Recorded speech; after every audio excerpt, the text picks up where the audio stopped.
I was gonna say you're a much bigger Panthers fan than I was gonna say for me, I'm looking to see when the Panthers play. If they're a 1 o'clock game, I know that's the game that's going to be on at 1 o'clock.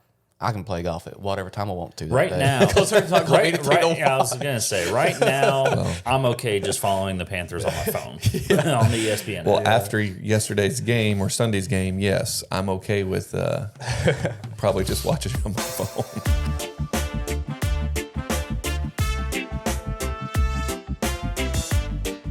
Welcome back to episode 20 of the Loggerhead Golf podcast, and also welcome back to the NFL. Now, you guys might be wondering why we bring up the NFL on a golf podcast, but it kind of plays into your Sunday more than you think. Most of us have experience working at a golf course in some way, shape, or form, setting tee times. So how does a football season with NFL tie into your tee times? I'm trying to get out early. Get out early so I can get home, watch my 1 o'clock game. I'd say it definitely can play into your tee time selection process. Yeah, I mean it's all of us here pretty big football fans. I know I'm just a huge football fan in general, so it's my favorite time of the year. I feel like I play better golf when I'm not thinking about it and I'm just thinking about what football's on while I'm playing. Right. I don't go out of my way to make sure my tee times don't conflict, because I'm going to do what I did this Sunday, which didn't work because I didn't prepare correctly, but I brought my iPad, I brought cordless charger, things like that. I was ready to have the games on while I was playing. But he didn't have his iPad backed up, so he couldn't make the Wi-Fi work or something.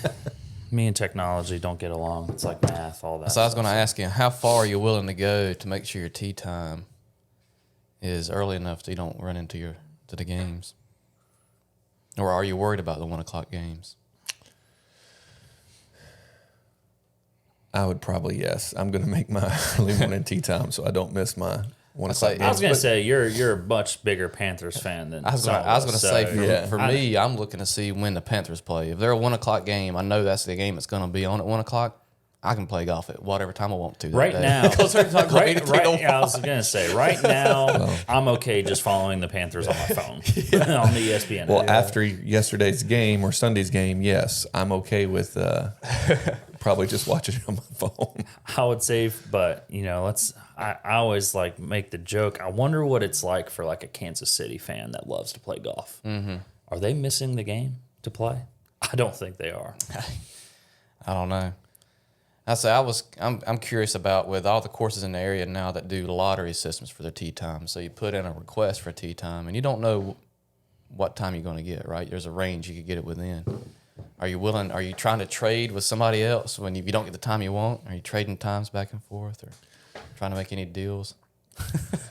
I don't play golf enough to make a deal. I could see some guys out there trading tee times back and forth. I got the 909. I'll trade you that for the 1235 you got your Sunday morning hit and giggle that has 20 guys show up. How many? And you have your group leader. That group leader's getting text, "Hey man, can I get that first spot? Yeah, I got a tee time to make, or I got a kickoff to make."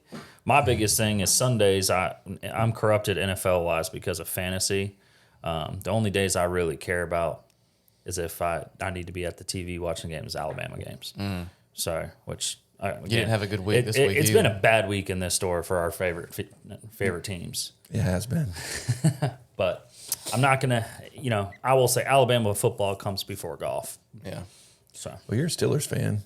Yeah, half and half. Yeah, half Panthers, half Steelers. But we got 1 yard to 199. Have a good game. So I think one thing that's kind of interesting is I feel like pace of play is affected when football season's in. I feel like a lot of your high handicap golfers that want to get to the bar, go watch the game, they play with more intention. I was going to say, they might play a little quicker, Yeah. they got a goal somewhere to get to. If they're watching the Sunday NFL ticket on their iPad, they might play a little slower. Now that I think about it, I mean, all the golf courses that I've ran or been part of, fall seemed to always go faster. Like summer, the rounds were slow. But fall, they definitely went a little bit faster. Is it fall technically yet? Ish. I mean, Starbucks has pumpkin spice out. I mean, that's what I judge it by. I go to you go to every store right now. Everything Halloween is out. Yeah. The autumnal equinox has not started yet. You're 100% right, which I would say, obviously, it's a Big word for you. Nice plug being at Loggerhead is we don't, our store hours don't conflict with football. Yeah. So, I mean, that's just a coincidence, I would say. But when I was working at clubs, things like that, you know, I always remember when you had football on Saturdays and Sundays, I almost felt like less was happening at the club. You know, all of our focus was on the football games. Then you got to remember, it's like, oh wait, it's, you know, Mr. and Miss Haverkamp on the golf course. It's like, I will say, like during football season, it seemed like no matter where you worked, it was always a ghost town for sure in the afternoon on Sundays. But then you ask people, hey, were you guys watching football this weekend? They're gonna be Like, nah. I'm like, well, why weren't you playing golf then? Yeah. But anyway, I think it definitely. I and my dad brought it up yesterday, but I think it helps pace of play. He thinks it hurts. yeah. Because people are constantly looking at. I mean, how many times did you get on me on the golf course on Sunday? A couple times. Yeah. I'm on the phone checking my fantasy team. Well, plus now with some golf carts having TV or streaming service on the physical golf cart screen, Visage. you know, that's got to obviously play into it as well. So If does you're it sitting there affect the watching course it you and play? getting distracted, you lose track of time. I mean, you could always just say, well, you know, I'm not feeling this hole. I'm going to watch football. Y'all have fun. I'll pick you up on the next tee. Are any of you guys such a traditionalist that you think there's like Visage screens where you can stream into TV shows and stuff? Do you guys hate that, or do you mind it? Why do you look straight at me when you ask that? I don't know. It's because your buttons. Exactly. Most of the Just a traditionalist over here. I don't think Yes, it's. it don't bother me at all. It don't bother me at all. I think it's just the evolution of golf, right? Yeah. I think it's just our society, our culture. It's just the way things are. Yeah, definitely an entertainment society for sure. I mean, and that's kind of how, you know, that's why you see so many golf resorts becoming so big. It's all about the entertainment atmosphere. I think it's the coolest thing ever. A few places that we've been at, we had the Sunday ticket that you could pull up on the carts, things like that, which was, I think when it's just not all about golf, it's I'll say, I mean, if you're talking about having, refreshing. you know, golf is still After a social having a sport. summer where, You know, with golf still being a social sport, you're there to hang out with your buddies and have a good time. They can help out with that. And I've always kind of liked having a little distraction on the golf course. yeah, and I would say for those of you listening, comment on this video and let us know your weekend rituals during golf and football season. You know, because I bet you there's people that take what I did and go, Oh, they Way got it beyond. figured out though. They made sure it was going to work before they got to I've the golf done it course. multiple times, okay? Well, I think what's kind of cool about the whole NFL thing, not so much from an NBA standpoint, but there's a ton of NFL players that have either started sponsoring these PGA programs like Junior League, and then you've got like Josh Allen, Patrick Mahomes, like all these guys bringing more attention to golf in the off season. So you're starting to see kind of two sports, you know, tie together. Yeah. So I think this time of year, the match obviously that just happened with who was in the match this time? Patrick Mahomes, Josh Allen, and who else? Travis Kelce and who played with Josh Allen? I can't remember. I'll be honest, I didn't watch it. Well, but either way, I mean, it's bringing some attention. You know, a lot of people that may have watched that golf match may not watch golf ever. But, For sure. you know, they turned into watched it that, for and that those could have been players. like the spark plug that ignited, like, okay, well, maybe I want to do that since Patrick Mahomes It's is like doing golf is definitely in general gaining a lot more mainstream attention. For sure. I mean, you have everyone knows him as the biggest sandbagger in the world. It's Aaron Rodgers, who won the Pebble Beach Pro-Am this past year. it. I think he won't be playing golf for a little while. Yeah, tough night for him. Tough night. But great night for Jets fans. His off season got a little longer. But it's cool. Cool to have football back. Cool to have good golf weather back. Yeah. Still hot and toasty I here. say the forecast here is going to be in the 80s all week. That looks Yeah. nice. I was going to Instead say, of the 90s. yeah. Yeah. It's remember guest season for me this week, and Yep. I was looking at the weather. I was like, oh gosh, might have to go full Tiger method. Bring 2 shirts. Yeah, I have to do that anyway. Well, speaking of new, we just dropped our next episode, our part 1 of the finale Yep. of Breaking 80. You want to run through that? Yeah. So we took Blair down to Myrtle Beach. He's part of Myrtle Beach Golf now, or what is that? Play golf. Golf- Myrtle play Beach. Play Golf Myrtle Beach. There we go. So he's ambassador of that program, and then just trying to take him through around the golf and keep his thoughts to where he doesn't derail the train. Right. because he likes to kind of go down. Blair, love you if you watch this podcast, but he likes to try to talk negative about himself or the shot. And so in golf, it's all a mindset. We all know that. So getting him into a mindset that, okay, you missed the shot a little bit, but we're okay. Now we just need to focus on the next shot. And what does it present? And so just trying to keep him in a bright state of mind to keep him in it so he could break 80. So I thought it was interesting to watch. And I thought he did a really nice job. And then we had a little bit of trouble there on the finish, but it was the finish of the front nine, right? On the finish of the front nine, yeah. Yeah, because we're doing this as a 2-part series, so we just posted the front nine. And first thing that stood out to me was that his tempo looked awesome. Yeah. Yeah. I was going to say the swings he made on the especially first 3-4 holes were just nice, good rhythm. Yeah, and then that's when I was like, okay, hey, that's... Might have a chance here. Because we weren't down there. But we were playing a golf tournament. Were we? Oh, that was that was. It was a broker. And I was sitting there and I was like, okay, I want to see, because usually he hasn't broken 80 before. That's why we're doing this whole series. He's taking all that he's worked on. Now it's like, can we put it in play? Can we see if it happens? Can we put all the pieces together? A lot of people mess it up on the first couple holes. Yes. Oh, yeah. Right? So Because when the nerves. So when he comes out on hole 1 and makes striped that, striped it, makes that par, I was like, it's like, here we go. So I think that's one of the strengths of Blair is that I think he has a lot of self-belief and confidence. And so I don't think the nerves of first tee jitters got to him as bad. And plus, too, the whole entire time, like he was warming up, I was talking to him. I was watching his ball flight. I knew what to expect on the first tee. So when we got to the first tee, I talked him through it. And you don't see this on camera, but I talked him through the entire shot process, the thinking process of where I wanted him to start it and where it was going to finish. And so now, even if I didn't do anything, I at least put an idea in his head. And he's not focused on, oh, there's water to the right. Oh, there's trees to the left. His focus was on hitting this spot. And his misses were much smaller because I had him thinking in that mindset. Yeah, he was striking it the first few holes off the tee, which is fantastic. I mean, the perfect example is that I've never played that golf course. I haven't either. But the Gambler, that island par 5, and he hits that's fun. He just stripes that 3-wood down there. Yeah, then the 5-iron.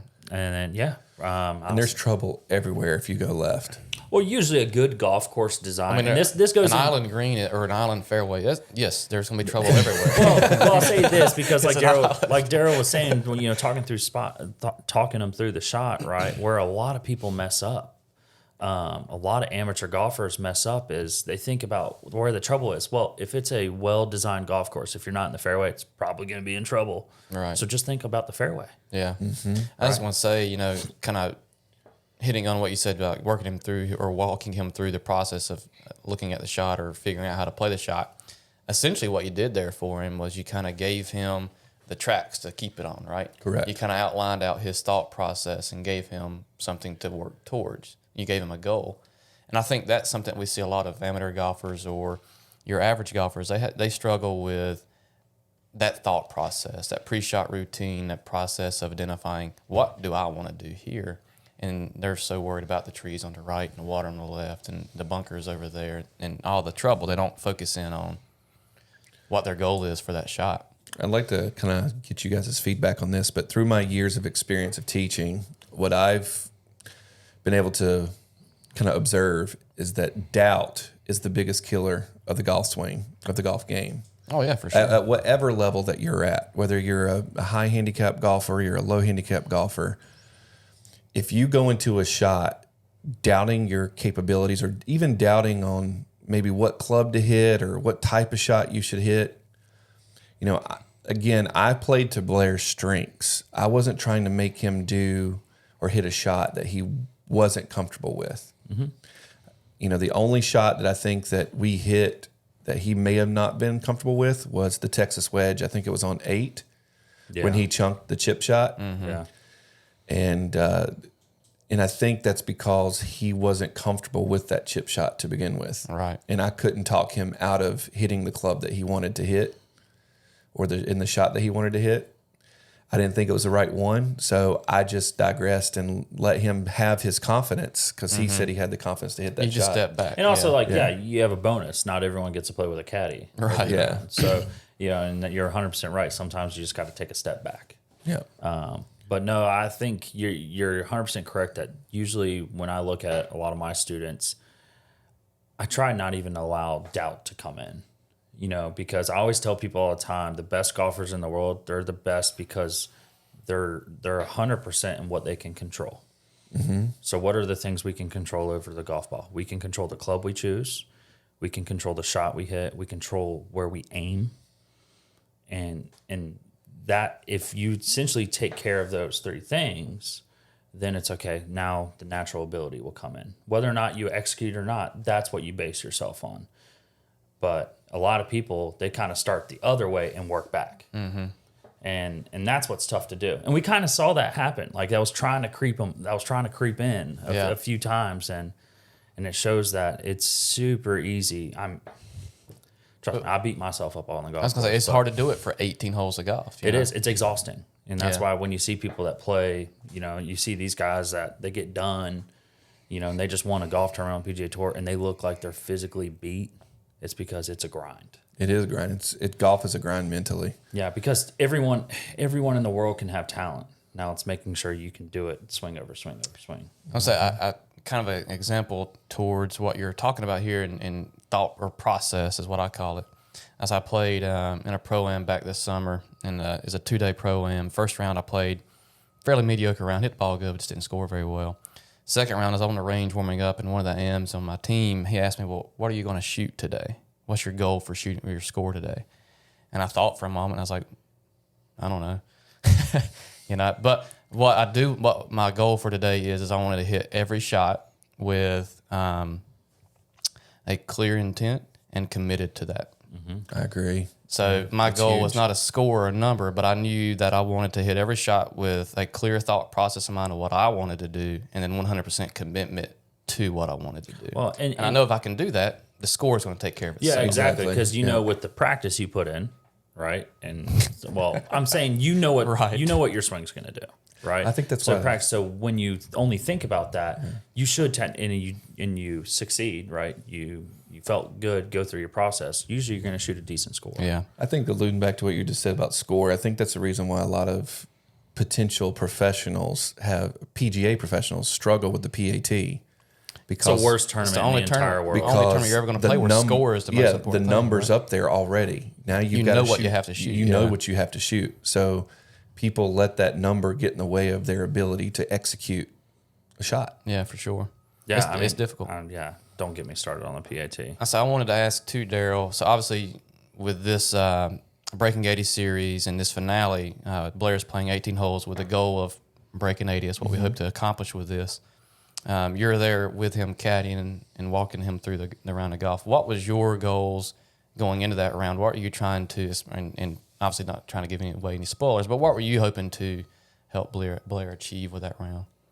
My main goal was to help navigate his mind, to keep him focused in on every shot, to be intentful on every shot, and not allow his brain or his mindset to get negative. Because negativity will kill you in a round of golf. Yeah. So, be a positive outlook on every shot, even if it was not the greatest shot he hit. Okay, that was okay. Let's focus in. Let's see what we have to do to get this up and down. Perfect example is when he hit it right and underneath the bush, and he wanted to take a lob wedge, which potentially could have hit a branch. And also, that was a soft lie. I think he said he wanted to hit a 56 is what he said. And it putting too much risk in that shot. And what I wanted him to do is have more of a chipping motion and pitch it. Right. And so that's why we lowered the loft so he could get underneath the bush. No, that was when I heard that when I was watching the video. I was like, usually I would grab the 58 here. And I'm like, there's a bunker in front. Yeah. Bold move, Cotton. It's like, you do realize you're having to hunch under a bush. My goal at that point was, okay, Blair, all we're trying to do is give ourselves an opportunity. Yeah. Let's get it on the green. Doesn't matter if we're anything from there. I mean, there. For him to have that par putt, look at it. Hit it to like 8-10 feet. Regardless if he made that's bogey or not. insane. But you're playing for 5. Yeah. Yeah. You're not and that's the biggest thing. And that was because that was that on number 2? Because he pulled the tee shot He pulled left the tee behind shot. the tree. Yeah, that was and the then one blocked he it double right. crossed himself, and that was really the worst tee shot he hit all day. Yeah. Yeah. Yeah. So Yeah, and honestly, that it wasn't even in a bad swing. Also, that is a good I think he just example aimed a of little too far left. But One of those spots where average golfer they can hit a bad tee shot, then they hit it followed up with a bad second shot. compiling it. Compiling errors, and it starts to fall off the rails from there. So having someone there to help keep you on the rails, yeah, and then obviously if you're the golfer, learning how to keep yourself in that positive outlook. If you can just hit one good shot, get out of there, escape with a bogey instead of making a double, you can keep your round going. Yeah, because from this round, right, this was filmed before he played in the World Am, Right. which the World Am, his first ever tournament, things like that. And I would say biggest thing, Blair, if you're watching that, go back and watch that video over, man. Just like try to, really kind of absorb your tempo that you had because you were making good passes at the golf ball. Mm-hmm. Yeah. And that's the most important thing is when you feel like you can make a good pass at the ball, typically your mind goes from thinking all the way out here to where it narrows in and it's super target specific. Aim and shoot. I know I made that somewhat of a funny comment when we did our own coursework with Blair, but I really did mean it, and that's something that I use. I always go back, Mel Gibson, the Patriot, aim small, miss small. Yep. Think small, miss small too. Like if I only worry about my target, and that's the only thing I really focus on, I don't worry about all the noise that's around it. I'm the same way. Yeah. Well, awesome. Well, you guys tune into that. It's a fun episode, and then finale goes live next week. Is that right, Miles? Perfect. So next week we'll have the finale on the channel. And the next segment, I'm pretty excited to just introduce. For those that don't know, our general manager, Steve Beecroft, PGA professional, has very good wisdom, as we'll call it. And, He's fired up. Fired up, yeah. We're fired up. Fired up about the try. So we're gonna name this segment for today Steve's silly season. Talking about Silly season. this in between season on the PGA Tour. And honestly, just kind of how dumb some of it really is. Well, I say my biggest questions are, is this the 2023 season or is this the 2024 season? It's the 2023. Because, for a while now, it's been at least 10 or 12 years, this fall season was the start of the next season. Well, the the thing FedEx is, Cup playoffs is the end of the season. This time next year, we're going to be doing this all over again because the PGA Tour is changing forever. So, but yes. So with my research. You did research? Yeah, believe it or not. Wow. This is its own season. It doesn't even, it's all for the 2024 calendar year. Right. So in the past, these events would roll over. They no longer do that. But for the players that are essentially outside the top 50, they're playing for a lot. So for those of you that made the Tour Championship, especially the top 30, you're chilling. You don't have to play. You got a nice vacation. You don't have to play unless you won Capula next year. Kapalua, yeah. And anyways, and you got a nice long vacation over the holidays. You can sit back, relax, work on your game. Now these other guys will get ready to grind. Yeah, they grind it because the PGA Tour lays it out on their website, and essentially what the PGA Tour summarizes it all. For those of you that are a top player in the world and everyone knows and stuff, you're taken care of. The rest of you, good luck. I had their website pulled up. Basically, what it says: if you're ranked number 51st and beyond in the FedEx Cup points after the playoffs, you better work hard. Because nothing is guaranteed. Nothing is guaranteed. Yeah. Your job for next year is on the line. After the FedEx Cup, after the Tour Championship concluded, numbers 51 through 60 are guaranteed into 2 elevated events. Right. Okay.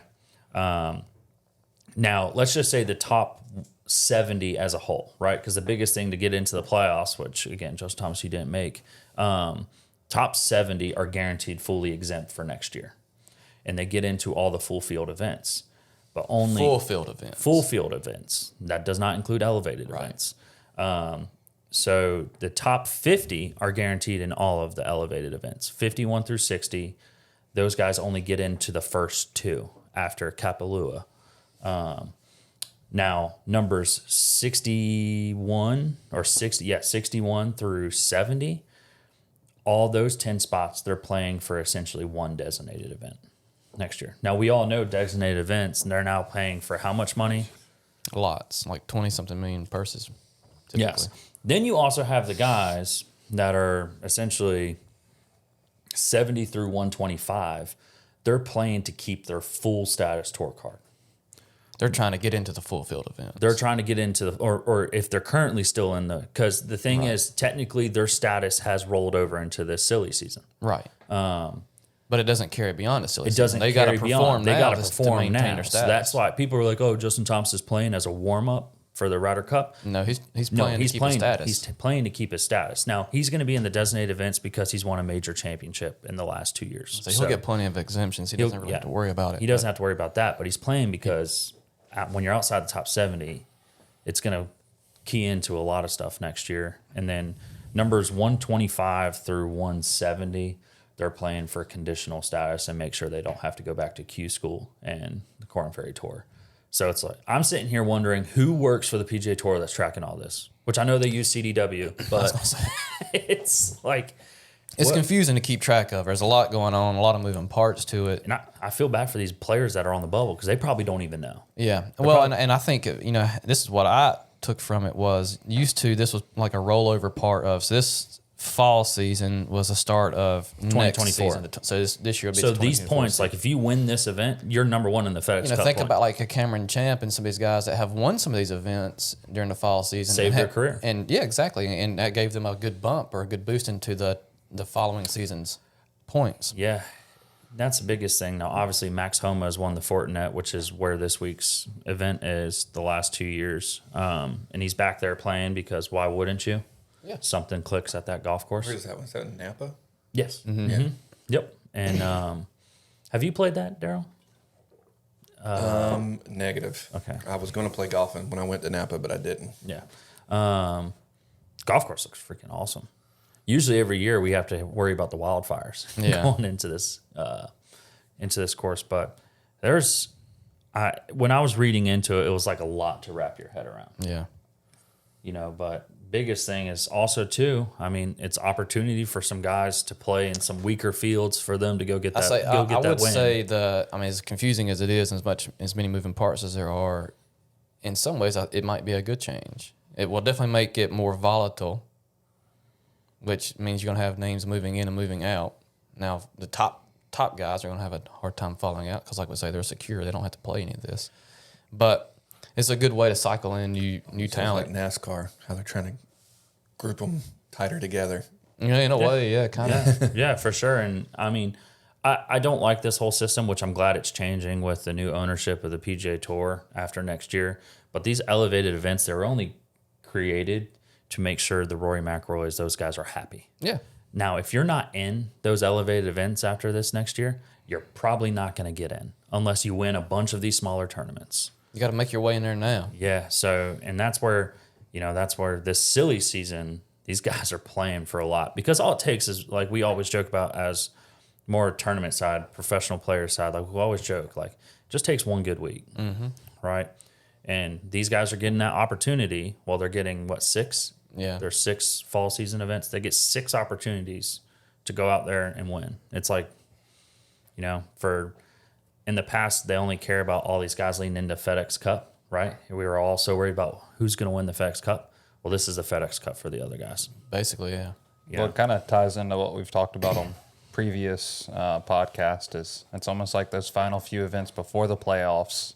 You could jump 50, 60 spots in the FedEx Cup points going look into at what Lucas Glover did. Correct. And that was going to be my big point is, so you can jump all those points the few weeks before the playoffs, but then after the playoffs, you're basically not going to be gaining stuck. any traction at all, even if you win hardly, compared to the weeks previous to the playoffs. Yeah, I mean, you're essentially just playing for, the highest that you can get is to the 51st. And then at the start of next year, 2024, because they're trying to make it a calendar year, which I applaud them for doing.